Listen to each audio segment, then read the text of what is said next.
क्योंकि अगले चुनाव की तैयारी हम अगले दिन से शुरू कर देते हैं। हमारी भारतीय जनता पार्टी की सरकार ने धरातल तक, हर गरीब व्यक्ति तक, हर वंचित व्यक्ति तक, अंत्योदय में जो व्यक्ति खड़ा है उसकी चिंता करते हुए उसका विकास करवाने का काम किया है। तो हम एक विधायक है हरियाणा में, नीरज शर्मा, आपकी बात का खंडन करते हो, लेकिन कुछ सवाल जो है पेपर में आउट ऑफ सिलेबस आ जा, चाहे वो किसानों का विरोध हो, सरपंचों का भी विरोध हो, कुछ और संगठनों का विरोध हो, वो आपके आउट ऑफ सिलेबस आ गया। उसे किस नज़र से देखें?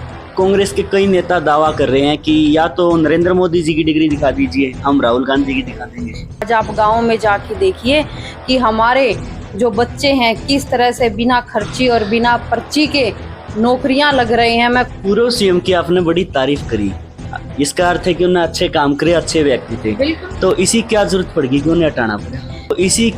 पड़ेगी कि उन्हें हटाना पड़े? आपने जो है न्योता भेजा और राती बुलान खातर आपके एमपी साहब ये छोड़ गए। आप लोगों के हाथ वो फोटो लग जाती तो आप कहते कि बीजेपी के पास तो बस 5-6 महिलाएं हैं। अगर रूस्ट होता तो अखबारों में छपे हुए मिलते। विज साहब की तो हकीकत है कि गोदी मीडिया वो वाली बात है, हकीकत है। देखिए ऐसा नहीं है, मीडिया को हम चौथा स्तंभ समझते हैं और कहते हैं, और मैं खुद मीडिया लाइन से हूँ, इसलिए मैं अपने मीडिया और पत्रकार बंधुओं की बहुत इज्जत करती हूँ कि मैं तो एक ज़मीन से उठी हुई कार्यकर्ता हूँ।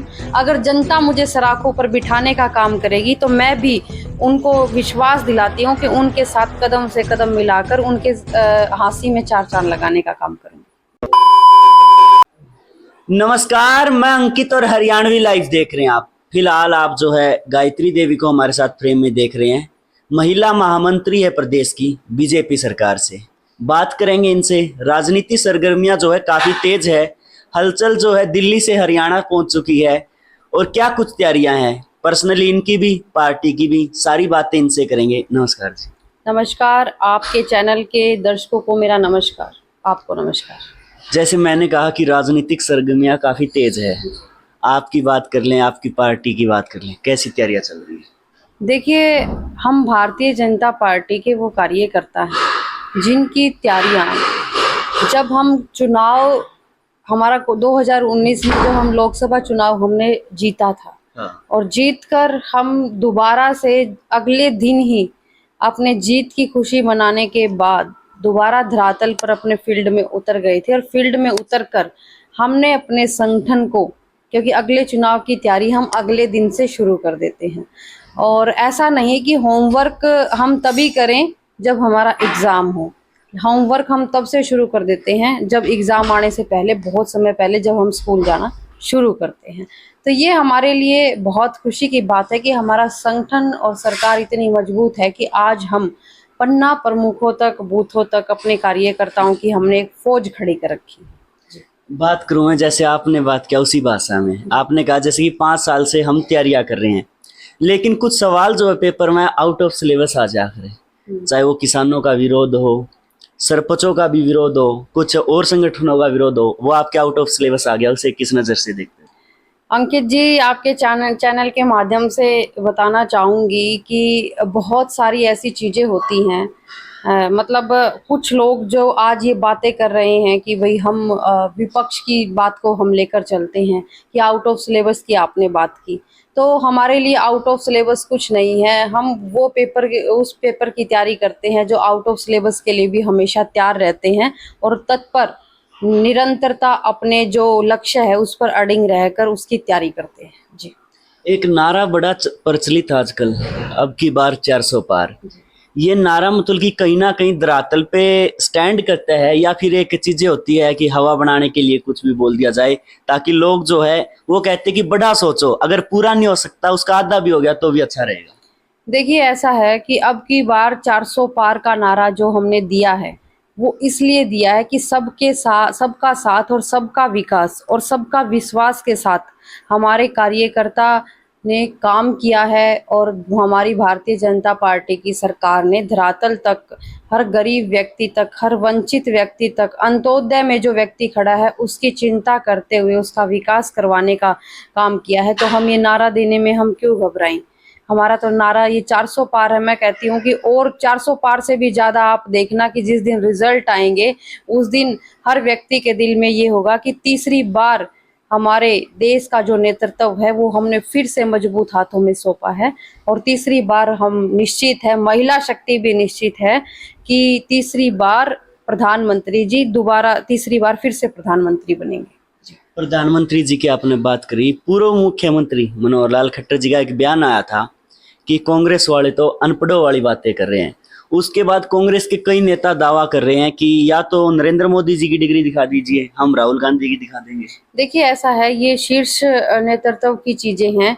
उन बयानों को कैसे तोड़ मरोड़ के दिखाया जाता है वो आप लोग भी भली भांति जानते हैं और जनता भी भली भांति जानती है कि किस तरह से एक व्यक्ति बोलता क्या है और उसकी बातों को दिखाया किस तरह से, प्रस्तुत किस तरह से किया जाता है। उस चीज में अंतर होता है। हमारे मुख्यमंत्री जी जिन्होंने 9.5 साल हरियाणा प्रदेश का नेतृत्व किया, हरियाणा प्रदेश में अपनी महत्वपूर्ण भूमिका निभाते हुए उन्होंने हर वर्ग को छूने का काम किया, हर वर्ग को टच किया और बेरोजगारी को मिटाने का काम किया। मैं कहूंगी कि आज आप गाँव में जाके देखिए कि हमारे जो बच्चे हैं किस तरह से बिना खर्ची और बिना पर्ची के नौकरियां लग रही हैं। मैं खुद गाँव में जाती हूँ, लोग बुलाते हैं, आकर मिलते हैं कि हमारे लिए बहुत खुशी की बात है कि पहली बार ऐसी सरकार हमने देखी है कि जहां किसी मंत्री के नेता के दर पर भटकते हुए हमें नहीं जाना पड़ता और हम बिना अपनी मेहनत से, अपनी योग्यता से, बिना खर्ची और बिना पर्ची के आगे बढ़ रहे हैं। पूर्व सीएम की आपने बड़ी तारीफ करी, इसका अर्थ है कि उन्हें अच्छे काम करे, अच्छे व्यक्ति थे। बिल्कुल। तो इसी क्या जरूरत पड़ेगी कि उन्हें हटाना पड़ा?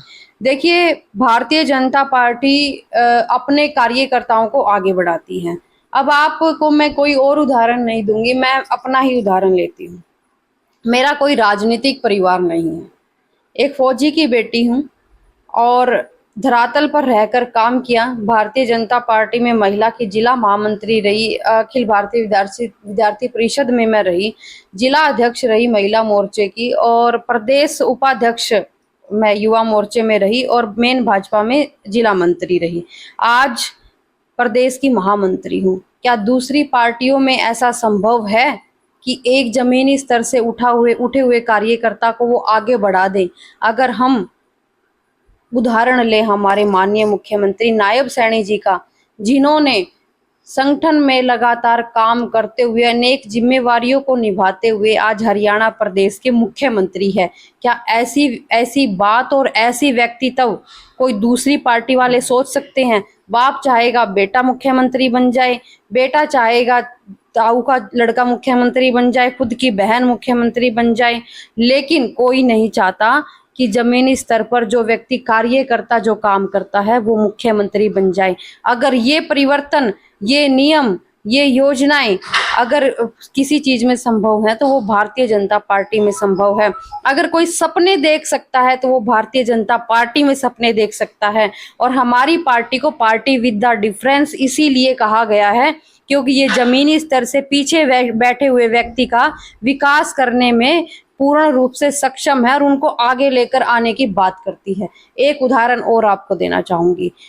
राजस्थान में मुख्यमंत्री बनाए भजन लाल शर्मा जी, जो प्रदेश के महामंत्री थे, और आज आप राजस्थान में जाके देखिए, हर व्यक्ति ये कहता है कि एक ऐसा व्यक्ति जिसको एक प्रदेश महामंत्री के नाते दायित्व दिया गया था कि विधानसभा वाली बैठक है और आप कुर्सियां लगाइए, वो व्यक्ति कुर्सी लगा रहा था उन व्यक्तियों के लिए जो विधानसभा से चुन के आए हुए हमारे विधायक थे। क्या उनको पता था कि उनको 5वीं पंक्ति में से उठा के मुख्यमंत्री बना देंगे? अगर ये संभव है तो ये भारतीय जनता पार्टी में संभव है। और मैं तो दूसरी पार्टी के जो लोग हैं उनको भी आह्वान करती हूँ कि आइए, हमारे साथ स्वागत है और जुड़कर देखिए कि किस तरह से भारतीय जनता पार्टी की प्रणाली, नीति और नीतियां हैं जो किस तरह से अपने कार्यकर्ताओं को, रीढ़ की हड्डी होते हैं कार्यकर्ता, उसी की मजबूती के साथ हमारा देश आगे बढ़ता है और वो देश ही हमारे लिए एक महत्वपूर्ण भूमिका निभाते हुए हमारे समाज का, अच्छे समाज का निर्माण करता है। तो ये हमारे लिए बहुत खुशी की बात है कि हम भारतीय जनता पार्टी के सदस्य हैं, कार्यकर्ता है। आपने जो है न्योता भेजा और राती बुलान खेतर, आपके एमपी साहब ये छोड़ गए। देखिए, ये राजनीतिक चीजें होती हैं। किस व्यक्ति का किस परिवार में रहने का मन करता है, कौन व्यक्ति किस परिवार में रहकर अपने आप को ज्यादा अच्छा महसूस करता है, वो व्यक्ति उस विचारधारा से जुड़कर रहता है। हमारे आदरणीय बिरजेंद्र जी, जब भारतीय जनता पार्टी ने उनको मौका दिया तो सांसद के रूप में वो जनता के द्वारा चुने गए, और जनता के द्वारा जब वो चुने गए तो भारतीय जनता पार्टी ने भी उन्हें पूर्ण रूप से गले लगाकर उनको हर काम में आगे बढ़ाने का कार्य किया।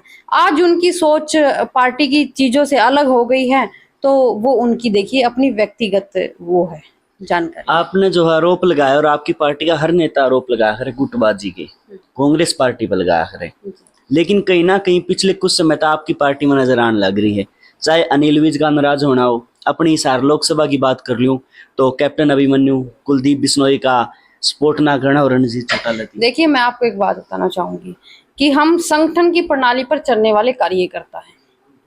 आज आप ये कहें कि आपकी किसी बैठक में ये कार्यकर्ता वहां उपस्थित नहीं था, तो ये हमारी सूचीबद्ध कार्यकर्ताओं की जिम्मेवारी होती है कि कौन सा कार्यकर्ता किस बैठक में यहाँ आएगा। अब पीछे हमारी रोहतक में बैठक थी जिसमें सिर्फ 5-6 महिलाएं हम थी, जो कोर कमेटी की बैठक थी। उसमें अगर आप लोगों के हाथ वो फोटो लग जाती तो आप कहते कि बीजेपी के पास तो बस 5-6 महिलाएं हैं। ये ऐसा होता है, ये आप लोगों के द्वारा प्रस्तुत किया जाता है। मैं भी आपको कहना चाहूंगी कि आप भी अपने चीजों में सुधार करने का प्रयास करें, क्योंकि कैप्टन अभिमन्यु जी को प्रभारी बनाया गया है असम का, और एक बड़ी जिम्मेवारी दी गई है ताकि हमारा एक जो राज्य है कैप्टन अभिमन्यु जी संभालें। हम बात करें धनखड़ जी को दिल्ली की जिम्मेवारी दी गई है, वो दिल्ली का काम जो है संभाल रहे हैं। हाँ, हरियाणा में जहां जहां उनकी जरूरत होगी उनको समय पर बुलाया जाएगा। ऐसा नहीं है कि कोई पार्टी का कार्यकर्ता रुष्ट है, अगर रुष्ट होता तो अखबारों में छपे हुए मिलते। विज साहब की विज साहब की मैं आपको बताना चाहूंगी, विज साहब ने खुद कैमरे के सामने आकर ये कहा है कि मैं भारतीय जनता पार्टी का निष्ठावान कार्यकर्ता हूं और निष्ठावान कार्यकर्ता रहूंगा, लेकिन आप लोगों के द्वारा उस चीज को किस तरह से मीडिया में या सोशल मीडिया में प्रस्तुत किया जाता है वो आप लोगों को देखना है, उस चीज में सुधार करने का प्रयास करें। जी बिल्कुल, पहली बार हमारे साथ जो है कोई बीजेपी से संबंध रखने वाला बैठा है फ्रेम में। बात करूं मैं मीडिया और सोशल मीडिया का जिक्र आ गया, ये हुए दो तलवारें बना दी गई है। इनको एक मीडिया सिर्फ रहेगी बीजेपी की, सोशल मीडिया में चलो भाई हर डाल के आदमी है, तो हकीकत है कि गोदी मीडिया वो वाली बात है हकीकत। देखिए आप भी अपने आंकड़ों में सुधार करने का प्रयास करें, मैं आपसे अनुरोध कर रही हूँ। ऐसा नहीं है, मीडिया को हम चौथा स्तंभ समझते हैं और कहते हैं, और मैं खुद मीडिया लाइन से हूँ, इसलिए मैं अपने मीडिया और पत्रकार बंधुओं की बहुत इज्जत करती हूँ कि किस तरह से जो सच्चाई है उसको दिखाने का प्रयास करें।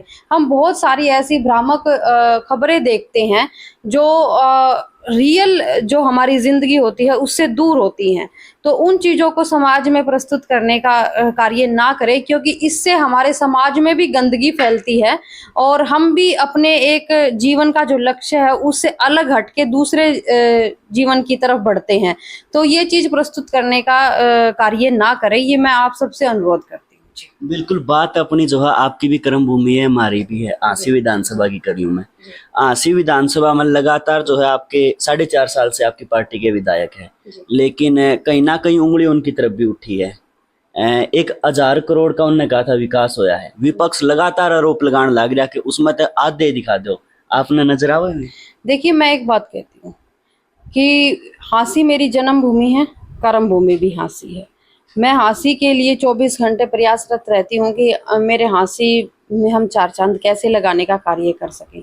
लेकिन मैं एक बात आपको बताना चाहूंगी कि जिस तरह से हमारे मुख्यमंत्री जी ने सबका साथ और सबके विकास के साथ 90 विधानसभाओं का विकास करने का जो बीड़ा उठाया है, जहां पर हमारा विधायक नहीं भी है, यहाँ तो हमारे विधायक जी हैं, लेकिन जहां हमारा विधायक नहीं है वहां भी हमारे मुख्यमंत्री जी ने आगे बढ़कर, आगे हाथ बढ़ाकर उस विधानसभा का विकास करने का निरंतर प्रयास किया है। आप बात करते हैं हाँसी की, बहुत सारी चीजें ऐसी है जिनमें सुधार हुआ है। आप देखिए कि हर रोज कहीं ना कहीं सड़कों का, गलियों का कहीं ना कहीं आपको देखने को मिलेगा कि कुछ चीजों में हम उस सुधार को लेकर चले हैं। ऐसा नहीं है कि भाई किसी चीज को आप एक मुद्दा बना के उसको आगे तो ला सकते हैं, लेकिन आप उसके अंदर जाके देखने का प्रयास करें कि किस तरह से मतलब सबके साथ और सबके विकास के साथ 90 विधानसभाओं में हमारी सरकार आगे बढ़ रही है। जी। एक विधायक है हरियाणा में, नीरज शर्मा, जी। आपकी बात का खंडन करते हो? नहीं, देखिए खंडन तो कोई भी किसी की बात का कर सकता है, लेकिन मैं एक बात बोलती हूँ कि बहुत सारी चीज़ों को धरातल पर लाने के लिए बहुत समय लगता है, और उस समय को किस तरह से योजनाबद्ध तरीके से बनाकर हम योजनाओं के साथ जमीनी स्तर तक लेकर आते हैं, और एक कोई भी व्यक्ति आकर उस चीज़ के बारे में 2-4 बातें बोल जाता है। मैं वही चीज़ उसी चीज़ पर आ रही हूँ कि अच्छे कार्य जो हैं उनको होने में समय लगता है, तो धीरे धीरे अच्छे कार्य हो रहे हैं। और अब दोबारा से फिर हम मोदी जी 400 पार का जो हमारा नारा है, तीसरी बार आकर और हम दोबारा से अपने भारत देश में 4 चांद लगाने का काम करेंगे। लोकसभा चुनाव के तुरंत बाद जो है विधानसभा चुनाव है, और आसी में जिक्र चल रहा है, बातें आगे आने लग रही है कि गायत्री देवी की जो है नजर है आसी विधानसभा में। देखिए, हर व्यक्ति का सपना होता है चुनाव लड़ने का, और लोकतंत्र में सबको अधिकार भी होता है। मैं भारतीय जनता पार्टी की एक छोटी सी कार्यकर्ता हूँ, और मुझे भारतीय जनता पार्टी की नीति और नीतियों पर विश्वास है, और उस विश्वास के साथ मुझे मेरे संगठन पर और सरकार पर भी विश्वास है कि जिस तरह से अपनी एक छोटी सी कार्यकर्ताओं को उन्होंने आज तक आगे बढ़ाने का काम किया है, तो आगे भी आगे बढ़ाने का काम वो करेंगे, विश्वास जताएंगे। आपने थोड़ी देर पहला जो है आसी के विकास में सहमति जताई थी कि विकास होया है, सिटिंग एमएलए है, फिर तो उनकी टिकट कटनी नहीं चाहिए। मैं आपको एक बात बताती हूँ कि 90 विधानसभा में विकास हुआ है। मैं एक हांसी को लेकर नहीं चल रही, मैं अपने पूरे हरियाणा को लेकर चल रही हूँ। आज मैं संगठन की पूरे हरियाणा की महिला महामंत्री हूँ, तो मैं उसको पूरे हरियाणा को लेकर चल रही हूँ, और ये कह रही हूँ कि 90 की 90 विधानसभा में विकास हुआ है। नूंह में अब 10-15 दिन पहले हमारी नूंह में एक बैठक थी, उसमें हमने देखा कि जहां महिलाएं घर से बाहर निकलने के लिए तैयार नहीं होती थी, वहां पर 500-700 महिलाएं थी हमारी बैठक में। और मतलब ऐसी की वोटर जिनको हम कहते हैं कि भाई हाँ, ये इस महिला के को 250-300 महिलाएं जानती होंगी, ऐसी की वोटर महिलाएं हमारे साथ थी। तो ये किस कारण संभव हुआ है? ये हमारी नीति और योजनाओं के कारण संभव हुआ है, जो नारी शक्ति वंदन के तहत हमारे माननीय प्रधानमंत्री जी ने महिलाओं को जो इज्जत देने का काम किया है, उसके तहत ये तय हुआ है जी। जुगर मैं सर्वे करा करूँ, आपने मेरे चैनल पे देखे भी होंगे, वहां पे जो है एक चीज निकल के आया है, जो लोग बीजेपी तक कुछ है ना, वे भी विधायक तक जो है नाराज है कहीं ना कहीं। वह चीज आपने मदद देगी टिकट दिलाने में? देखिए, वो लोगों की अपनी पर्सनल चीजें हैं, पर्सनल थिंग है, पर्सनल सोच है, लेकिन मैं आपको आपके चैनल के माध्यम से एक ही बात कहना चाहूंगी कि मैं तो एक जमीन से उठी हुई कार्यकर्ता हूं। अगर जनता मुझे सराखों पर बिठाने का काम करेगी, तो मैं भी उनको विश्वास दिलाती हूँ कि उनके साथ कदम से कदम मिलाकर उनके हांसी में 4 चांद लगाने का काम करूंगी जी। ये बातें जो है सत्ता में आने से पहले हर नेता कहता है, लेकिन पता नहीं उस कुर्सी में जो है क्या जादू है, कुर्सी मिलते ही भूल जाता है।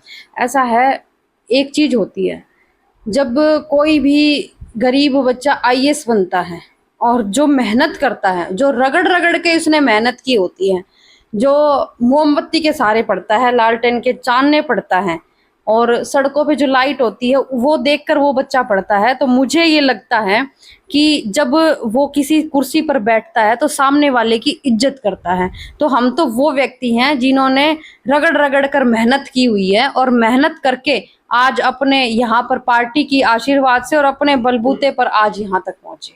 लास्ट में जो आसी की जनता और हरियाणा की जनता को क्या आह्वान करना चाहोगे? मैं तो यही कहना चाहूंगी कि लोकसभा चुनाव हमारे आ रहे हैं, ज्यादा से ज्यादा संख्या में अपने मतदान का प्रयोग करें, और मतदान का प्रयोग करते हुए मोदी जी को जो हमारा 400 पार का नारा है वो उस पर मोहर बटन दबाने का काम करें, और अपने भारत के विकास में, अपने हरियाणा के विकास में, अपने हांसी के विकास में आप 4 चांद लगाइए, ताकि हम एक निरंतर ऐसे पथ पर आगे बढ़ते रहें, एक पथ पर अग्रसर होते रहें जहां पर हम अपनी जनता को हर सुविधा मुहैया करवा सके। इसी के साथ मैं ये कहना चाहूंगी कि मैं आपकी हांसी की बेटी हूं और हांसी के लिए प्रयासरत हूं, आप हमेशा मेरा साथ बनाए रखें। एक लास्ट सवाल है, उसमें भारत में जो आपने 400 पार का नारा दिया, हरियाणा में कितने देखो? हरियाणा में हमारी 10 की 10 सीटें आएंगी पिछली बार की तरह। बिल्कुल। चलो भाई, आपने जो है विचारधारा कैसी लगी, ये जो इंटरव्यू कैसा लगा, कमेंट बॉक्स में जो अपनी राय जरूर देनी है। अगर आप आसी विधानसभा बताओ तो फिर तो आपका कमेंट जो है जमा कंपलसरी है। आपने अच्छा लगा हो तो अच्छा बताइयो, कुछ आपने सुझाव देना वो बताइयो। अगर वीडियो अच्छी लगी हो तो लाइक, कमेंट, शेयर, सब्सक्राइब।